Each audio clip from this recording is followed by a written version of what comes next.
Cerita Silat Online Channel mempersembahkan serial Pendekar Raja Wali Sakti, episode Dewa Iblis, bagian 5. Rangga benar-benar tidak habis mengerti, rumah besar ini kosong, tak ada seorang pun yang dijumpai.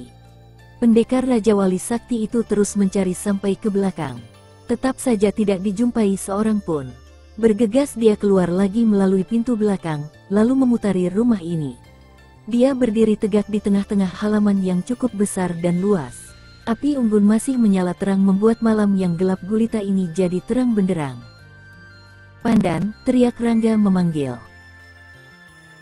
Teriakan yang begitu keras menggema terpantul, dan menyusup terbawa angin malam ke seluruh hutan di Gunung Jaran ini. Tapi tak ada sahutan sama sekali. Hanya gema yang menyahuti teriakan itu.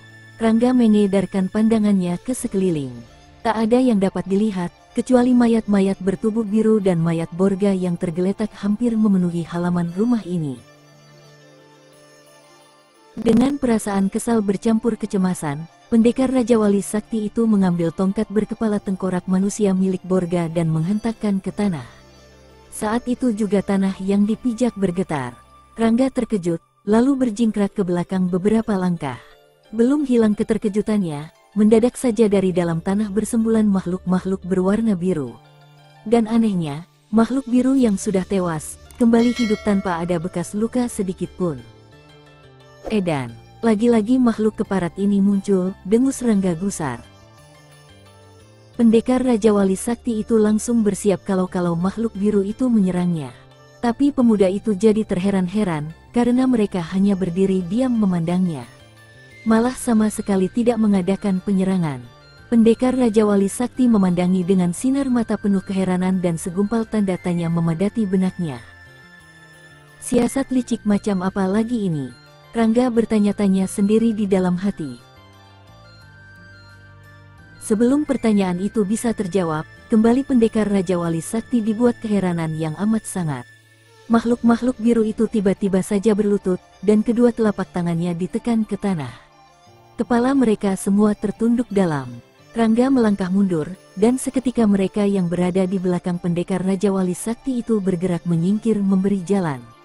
Hal ini membuat Rangga jadi semakin bertanya-tanya. Makhluk yang semula buas, mendadak jadi seperti hamba sahaya berada di depan majikannya. "Apa yang kalian lakukan padaku?" tanya Rangga terheran-heran. Tak ada yang menjawab, semuanya tertunduk diam, dan sikapnya tetap berlutut. Rangga memandangi makhluk-makhluk berwarna biru yang jumlahnya puluhan itu. "Kalian punya mulut, tentunya bisa berbicara, bukan?" tanya Rangga lagi. Salah satu makhluk biru yang berada tepat di depan Rangga mengangkat kepalanya, kemudian duduk bersila. Dan yang lainnya segera mengikuti. Serentak mereka menggumamkan suara sambil merapatkan kedua telapak tangan di depan dada. Hal ini membuat Rangga semakin tidak mengerti. "Katakan, kenapa kalian tiba-tiba berubah sikap padaku?" pinta Rangga masih penasaran. Makhluk biru yang tadi bersila lebih dulu, bangkit berdiri. Dibungkukkan tubuhnya dengan tangan masih merapat di depan dada. Rangga mengamati penuh keheranan. Dia tahu kalau itu merupakan sikap penghormatan. Tapi baginya sikap itu lebih pantas ditujukan buat seorang pemimpin, atau pada seorang raja. "Kau bisa berbicara sepertiku?" tanya Rangga. "Hamba, yang mulia," sahut makhluk biru itu dengan suara berat, tapi nyaring. Lebih mirip suara jeritan seekor kera. Kau menyebutku yang mulia. Kenapa?" tanya Rangga ingin tahu. "Yang mulia adalah pemimpin kami. Kami siap mengabdi dan menjalankan segala perintah yang dititahkan Paduka Yang Mulia," sahut makhluk biru itu penuh hormat. "Pemimpin?" Rangga benar-benar tidak mengerti. "Benar, Yang Mulia membawa tanda kepemimpinan dan telah memanggil kami yang telah siap menjalankan titah." Rangga baru tersadar kalau saat ini tengah memegang potongan tongkat milik Borga. Potongan tongkat berkepala tengkorak. Pendekar Raja Wali Sakti itu memandangi tongkat yang tergenggam di tangannya, kemudian beralih pada makhluk biru yang berdiri agak membungkuk di depannya. Sedangkan makhluk-makhluk biru lainnya masih duduk bersila dengan kepala tertunduk dalam. "Siapa namamu?" tanya Rangga. "Nama? Ampun, Yang Mulia. Hamba tidak mengerti," sahut makhluk biru itu. Heh, apakah kau tidak punya nama? Rangga terkejut heran. Lalu, biasanya dipanggil apa? Kami semua sama, Yang Mulia. Kami hanya mengabdi dan menjalankan titah pemimpin. Kami tidak pernah berhubungan satu sama lain. Jadi kami tidak memiliki panggilan apapun, makhluk biru itu menjelaskan dengan hormat. Aneh, gumam Rangga. Tapi pendekar Raja Wali Sakti itu jadi tersenyum. Memang makhluk-makhluk aneh berwarna biru itu satu sama lain sangat mirip. Jadi, sukar untuk membedakan. Tapi sedikit banyak Rangga sudah bisa mengerti, mengapa sikap mereka langsung berubah padanya. Rangga tahu kini, siapa saja yang memegang tongkat berkepala tengkorak ini, akan dianggap sebagai pemimpin mereka yang harus ditaati segala perintahnya.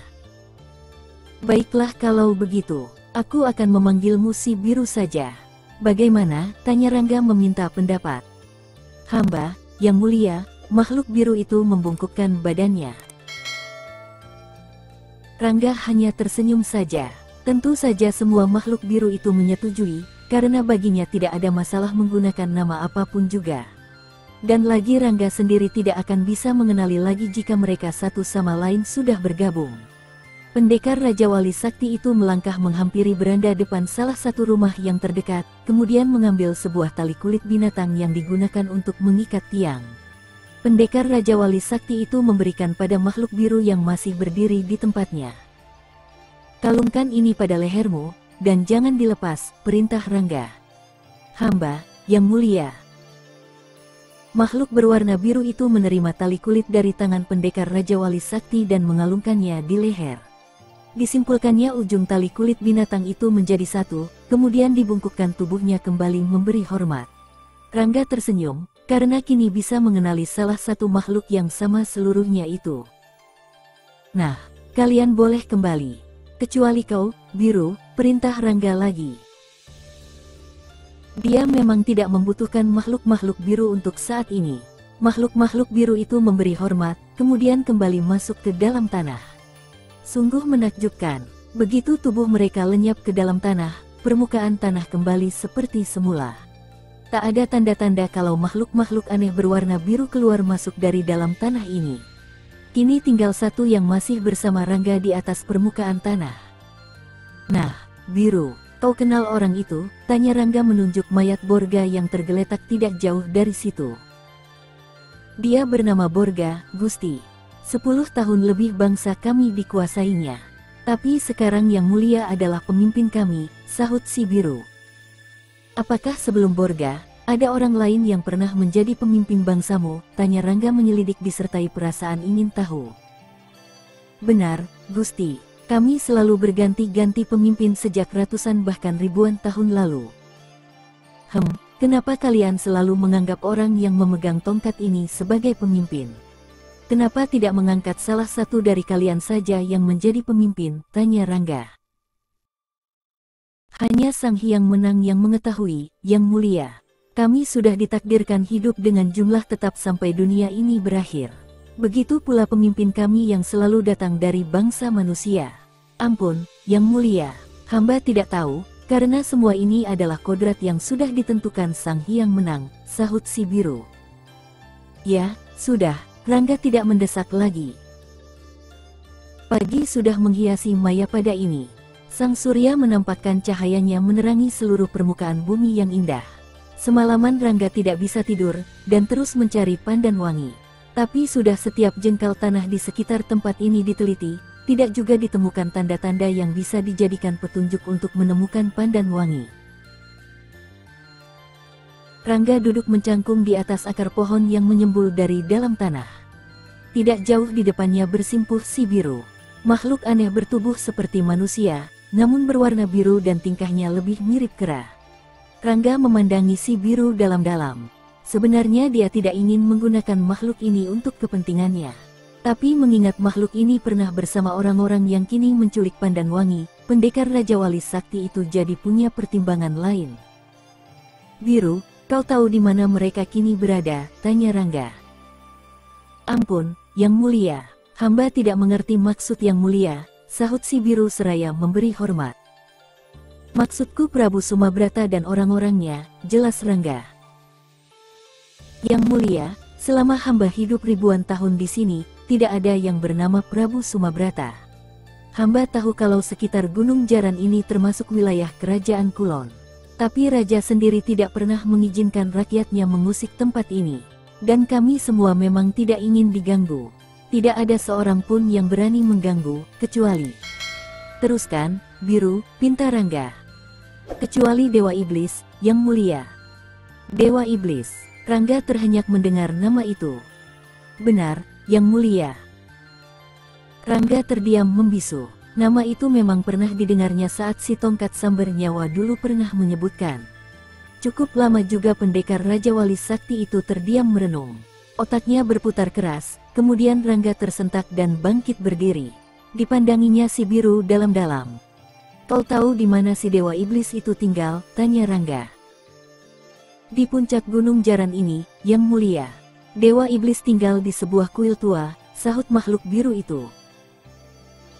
Rangga mengalihkan pandangannya ke puncak Gunung Jaran yang selalu terselimut kabut, baik siang maupun malam. Sepanjang mata memandang, hanya kehijauan yang tertutup kabut. Gunung Jaran ini memang tidak pernah dijamah manusia, dan Rangga sendiri baru kali ini ke sini. Biru, mengapa Dewa Iblis selalu mengganggu bangsamu? Tanya Rangga ingin tahu. Dewa Iblis yang ini adalah keturunan terakhir, yang mulia. Sejak zaman nenek moyang, antara kami dan dia selalu bermusuhan. Mereka selalu ingin menguasai bangsa kami untuk maksud-maksud jahat. Tapi sudah menjadi takdir, kalau kami tidak akan mempunyai pemimpin dari keturunan Dewa Iblis. Kenapa begitu? Karena Sang Hyang Menang memang sudah menggariskan demikian, yang mulia. Dewa Iblis bukanlah manusia utuh, tapi keturunan darah iblis.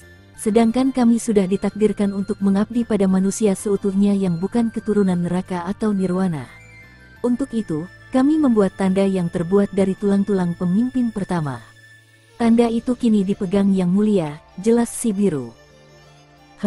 Jadi siapa saja yang memegang benda ini langsung menjadi pemimpin bangsamu? Rangga ingin memperjelas. Benar, yang mulia. Tidak peduli apakah orang itu baik atau jahat. Kami tidak bisa membedakan antara yang baik dan yang jahat. Kami terlalu patuh pada pemimpin, dan itu sudah menjadi sumpah kami di hadapan Sang Hyang Menang. Dewata yang agung, desah Rangga tidak menyangka. Tidak seharusnya makhluk sepertimu jatuh ke tangan orang berwatak jahat. Rangga memandangi potongan tongkat yang tergenggam di tangannya. Sungguh, dia tidak tahu lagi harus berbuat apa dengan tongkat ini. Tidak mungkin tongkat ini dibawa terus selama hidup. Makhluk-makhluk biru ini harus mempunyai pegangan hidup sendiri, tapi tidak mudah untuk merubahnya. Dan ini semua ditentukan Hyang Widi, penguasa tunggal seluruh jagat raya ini. Rangga tidak mungkin mampu merubah keyakinan mereka. Tongkat kepala tengkorak ini sudah menjadi lambang kepemimpinan yang tidak bisa dirubah lagi. Ayo, Biru, kita ke puncak Gunung Jaran, ajak Rangga. Mau apa ke sana, yang mulia? Tanya si Biru sambil berdiri. Siapa tahu Pandan Wangi ada di sana. Kalaupun tidak, aku akan membebaskan bangsamu dari gangguan si Dewa Iblis, tegas Rangga. Sebaiknya jangan, yang mulia, cegah si Biru. Kenapa? Dewa Iblis sangat kejam. Dia tidak segan-segan membunuh siapa saja yang coba-coba mengusik kehidupannya. Sudah banyak orang yang tewas di tangannya, terutama rakyat kerajaan Kulon dan desa-desa sekitar kaki Gunung Jaran ini. Yang mulia, pernah suatu ketika Raja Kerajaan Kulon minta bantuan kami untuk membinasakannya. Tapi kami sendiri tidak sanggup, meskipun tidak bisa mati oleh apapun. Kecuali, bila Sang Hyang Menang menghendaki kami mati. Gumam Rangga tidak jelas. Sebenarnya pendekar Raja Wali Sakti itu agak terkejut juga, karena tidak menyangka kalau orang-orang di wilayah Kulon ini sudah mengetahui tentang adanya kehidupan suatu makhluk berwarna biru di Gunung Jaran ini. Bahkan rajanya sendiri mengetahui. Rangga jadi berpikir juga, kalau hal ini sampai diketahui para tokoh rimba persilatan, tentu kedamaian makhluk-makhluk biru ini akan terancam. Rangga tahu betul watak orang-orang rimba persilatan yang serakah dan tidak pernah puas dengan apa yang sudah dimiliki. Rangga tidak ingin memikirkan tentang hal itu sekarang ini. Pikirannya masih tertuju pada keselamatan Pandanwangi yang kini entah di mana. Tanpa berkata apa-apa lagi, pendekar Raja Wali Sakti itu mengayunkan kakinya melangkah. Yang Mulia, panggil si Biru seraya mengejar. Ada apa, Biru? Tanya Rangga terus saja berjalan tanpa menoleh. Apakah Yang Mulia tetap akan ke puncak Gunung Jaran? Tentu, sahut Rangga mantap. Hamba mohon, Yang Mulia mengizinkan hamba untuk kembali, mohon si Biru.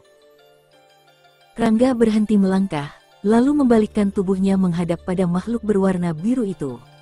Dipandanginya dalam-dalam, kemudian ditepuk pundak makhluk itu sambil mengulas senyum. Baiklah, kukabulkan permintaanmu ini, tapi ku minta kau menjaga tongkat ini baik-baik, kata Rangga.